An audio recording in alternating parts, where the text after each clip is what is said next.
envelhecimento da população brasileira, faz cada dia mais necessário a gente discutir o idadismo, que nada mais é do que o preconceito etário, né? Esse preconceito gera, em geral, uma discriminação com as pessoas vistas como idosas. E esse idadismo exclui, hoje em dia, pessoas de 40, 50, 60 anos ou mais. E se tudo der certo, gente, a gente vai chegar aos 60 anos. E daí, nós vamos ter pelo menos mais 30 anos pela frente. Como é que a gente quer viver esse tempo a mais? Que sociedade nós queremos? Para discutir essa questão do idadismo e como combater esse preconceito, hoje comigo online, Marco Antônio Vieira Souto. Ele tem uma carreira super de sucesso, 40 anos e mais lidando com marketing e comunicação. E hoje ele é head de estratégia do grupo Dreamers, ex-Arteplan. Super bem-vindo, Marco Antônio. É um prazer recebê-lo aqui no programa.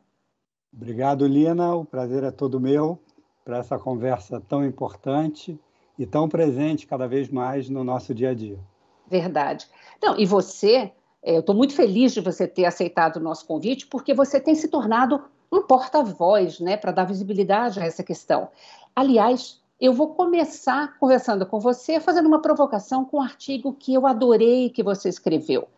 E faço a pergunta a você também, né, que é tão atuante ainda no mercado.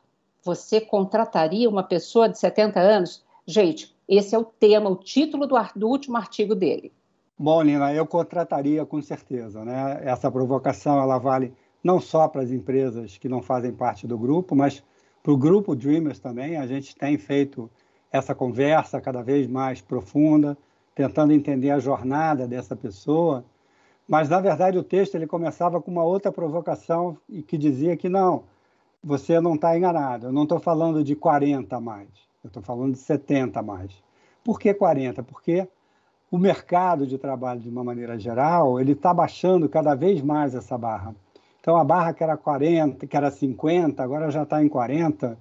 Quem nos ouve tem 40 anos, com certeza já deve ter ficado um pouquinho preocupado se perder a posição que existe hoje, como é que ele faria para voltar no mercado.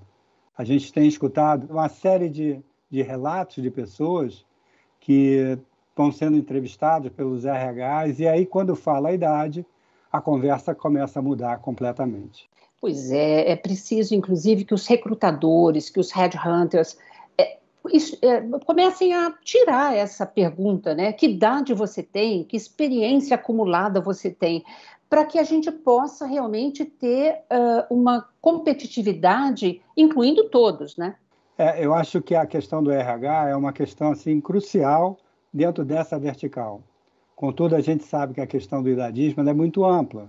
Ela, como qualquer outro preconceito, ela está estruturada dentro de uma questão cultural, questão da formação de cada uma das pessoas. Então, essa pessoa que está no RH, além da questão profissional, eventualmente ela tem uma questão pessoal, né, que ao longo da sua vida, os valores, a maneira como ela foi educada, diziam para essa pessoa que a pessoa depois de uma determinada idade, ela começava a não ter mais competência, não ter mais vigor, não ter mais nada a entregar de valor dentro do ambiente de trabalho. Então, é contra esse preconceito que a gente tem que lutar.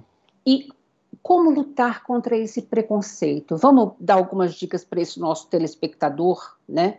Porque também, além das empresas, o próprio indivíduo acaba corroborando muitas vezes com esse ranço cultural, né? De desvalorização da pessoa que, depois de uma certa idade, se torna obsoleta, né? Eu acho que a questão aqui ela está muito próxima, volto a dizer, com outros processos de exclusão. O que você fala para uma pessoa que está excluindo ou que é excluída? Eu acho que existe uma questão do estudo. As pessoas têm que buscar informação, têm que tentar entender um pouco melhor como é essa história, assim como a gente viu na questão do racismo, que a gente de repente se confrontou com o racismo estrutural. A gente tem um idadismo que está lastreado, como eu falei, nessa formação cultural. E uma das coisas que, dentro dos processos de diversidade que a gente tem visto dar muito resultado, é a gente aprender de novo o léxico, o discurso, né? Como é que eu falo? Tem uma frase que eu sempre brinco, que a gente tem mais idade, eventualmente ouve, que é: apesar da sua idade. E esse apesar da sua idade, eu brinco dizendo que o complemento dele não é dito, mas é pensado. O complemento seria: apesar da sua idade, quando o senhor deveria já estar completamente caquético e sem condição alguma de fazer isso que você está fazendo muito bem. Então, esse aposto, né, esse texto intermediário aqui, ele é pensado, mas o apesar da sua idade é uma dessas coisas que a gente tem que começar a deixar de lado. Claro. Outra, que também é muito comum, e no Brasil isso é mais crítico ainda, né, porque nós somos o país do diminutivo, né, esse tratamento no diminutivo da pessoa com mais idade, né, infantilizando a conversa, é também uma maneira de desqualificação, como se ele não tivesse autonomia e responsabilidade suficiente para falar sobre determinada coisa ou para agir de alguma maneira. Então, vai doer só um pouquinho, é uma vacinazinha, logo o bracinho vai ficar legal. É uma maneira de desqualificar. Então, esse discurso é o nosso exercício, nosso, que eu digo, porque todos nós também já fomos preconceituosos em algum momento da nossa vida. Claro. E descobrir isso pode ser um processo doloroso, mas é libertador, porque abre espaço para você deixar de ser. Claro. E, na real, quer dizer, o idadismo, ele faz vezes com todos os outros tipos de preconceitos, né? O racismo, LGBTI, enfim, mas, de certa maneira, é uma discussão nova ainda para a gente, né? Você mesmo já tinha me dito que, assim, de 3, 4 anos para cá, que essa coisa despertou, né? E eu acho que é muito importante a gente estar discutindo esse assunto, porque a gente acaba reproduzindo sem nem ter consciência que a gente está sendo preconceituoso, né, com uma pessoa de mais idade. O tal do viés inconsciente, né, que também foi um termo que surgiu muito fortemente nos últimos tempos, ele é a base dessa lógica toda, né? Inconscientemente, a gente acostumou a ver numa reunião de família aquela pessoa mais velha eventualmente num canto, sozinha, e que você vai lá e pergunta: quer mais um quibe, vovô? Aí oferece o quibe para o vovô e depois ele volta a ficar naquele isolamento dele, ou seja, ele não é protagonista da sua própria história. Mas eu acho que isso é uma questão da gente entender qual é o caminho, porque você falou que, a gente comentou antes, né, falando que de 3 anos para cá isso ficou muito forte. Eu faço sempre uma correlação desse momento com 1949, 1950, que, segundo o John Savage, que é um estudioso da juventude, ele diz que a partir daquele momento o mercado americano descobriu o teenager. E a partir daquele momento o jovem ganhou uma identidade e um poder dentro da sociedade, tanto como consumidor, como aquele que determinava o que era bom e o que não era bom. Então, aquele momento, que era um pós-guerra, porque você tinha uma população adulta mais reduzida, você tinha uma quantidade de jovens muito maior do que adultos, então isso explodiu. O que a gente vê agora também é uma questão de crescimento em termos de quantidade dessas pessoas com mais de 50 anos. Já nasce menos gente do que temos pessoas acima de 50 anos no Brasil. Então, existe aqui, sim, uma oportunidade gigantesca de mercado.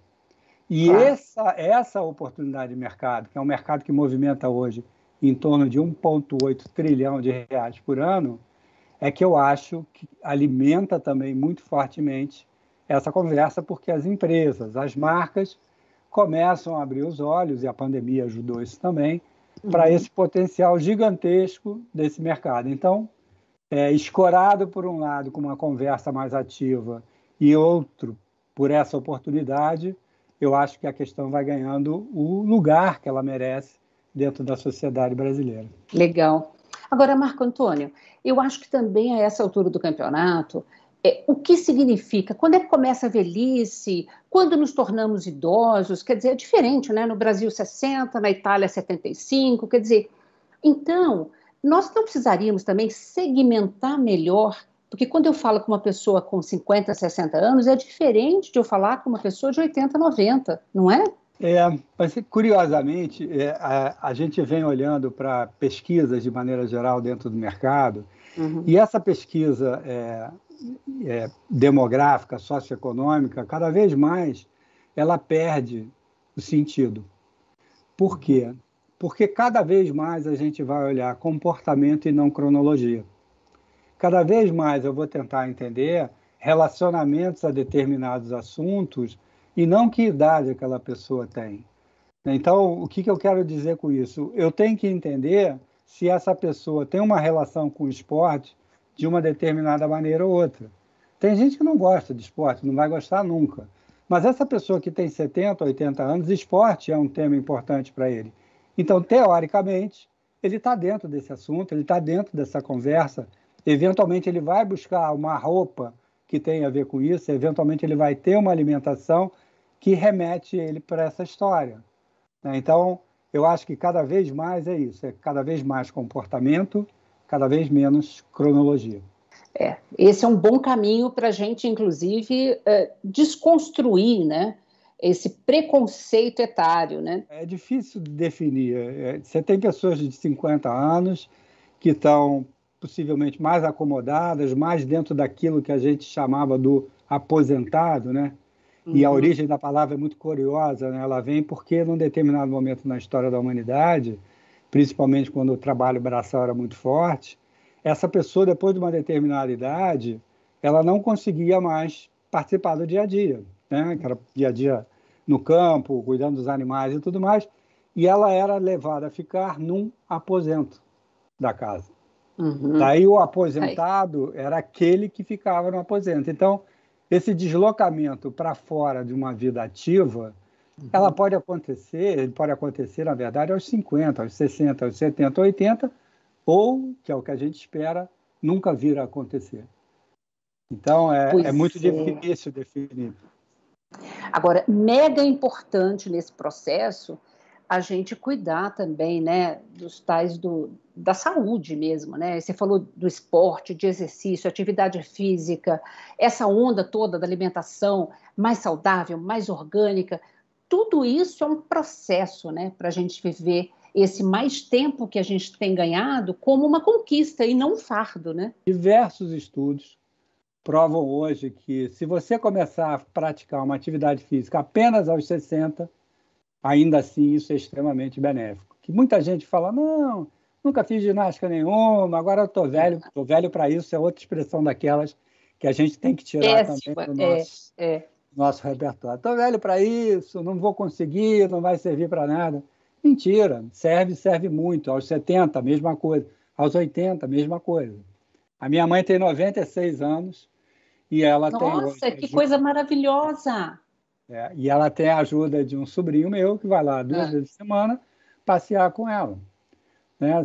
Fazer uma atividade física mínima que seja para ela manter essa atividade dela. Então, o que a gente vê cada vez mais é cair por terra uma série de preceitos que a gente dava como definitivos, que são as nossas verdades, que, na verdade, não são tão verdadeiras assim, né? A gente começa a questionar todas elas. Nunca verdades absolutas, né?